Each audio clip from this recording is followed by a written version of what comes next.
ഇളമ്പള്ളൂർ മഹാദേവി ക്ഷേത്രത്തിലെ 10ാമത് ഉത്സവത്തിന് കൊടിയിറങ്ങി. നെടും കുതിരയെടുപ്പോടെയാണ് ഉത്സവം സമാപിച്ചത്.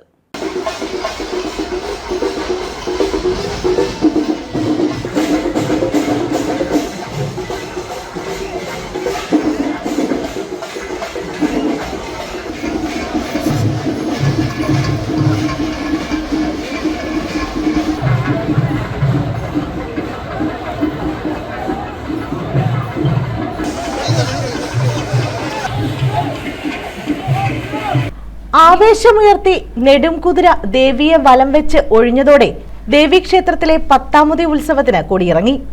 ദേവിയെ ആറാടിച്ച ശേഷം ഘോഷയാത്ര വൈകിട്ട് തിരികെ ക്ഷേത്രത്തിലെത്തിയതോടെ കുതിരയെടുപ്പ് ആരംഭിച്ചു. കുതിര ക്ഷേത്രാങ്കണത്തിൽ നിന്നും ദേശീയപാതയിലിറങ്ങി പഞ്ചായത്ത് ഓഫീസ് റോഡ് വഴി ക്ഷേത്രം ചുറ്റി ദേവിക്ക് വലം വെക്കുന്നത് കാണാൻ ആയിരങ്ങളെത്തി. കുതിരയെടുപ്പ് കഴിഞ്ഞതോടെ കെട്ടുകാഴ്ച ആരംഭിച്ചു. വിവിധ കരകളിൽ നിന്നെത്തിയ നിശ്ചല ദൃശ്യങ്ങളും വാദ്യമേളങ്ങളും ക്ഷേത്രത്തിലെത്തിച്ചേർന്നു. തുടർന്ന് ഉത്സവം കൊടിയിറങ്ങി. തന്ത്രി ഏരണിയൂർ ഹോരക്കാട്ടില്ലത്ത് ഈശ്വരൻ നമ്പൂതിരി, മേൽശാന്തി നാരായണൻ എന്നിവർ കാർമ്മികത്വം വഹിച്ചു. തുടർന്ന് ഇലഞ്ഞിവേലിക്കൽ കളക്ഷേത്രത്തിലേക്ക് തിരിച്ചെഴുന്നള്ളത്തും നടത്തി. ഘോഷയാത്രയായി പുന്നമുക്ക്, പെരുമ്പുഴ കോളനിമുക്ക്, കലങ്കുമുക്ക് വഴി ഇലഞ്ഞിവേലി ക്ഷേത്രത്തിലെത്തി ഭദ്രാദേവിയെ കുടിയിരുത്തിയതോടെയാണ് ഉത്സവത്തിന് സമാപനമായത്. News bureau, Kundara.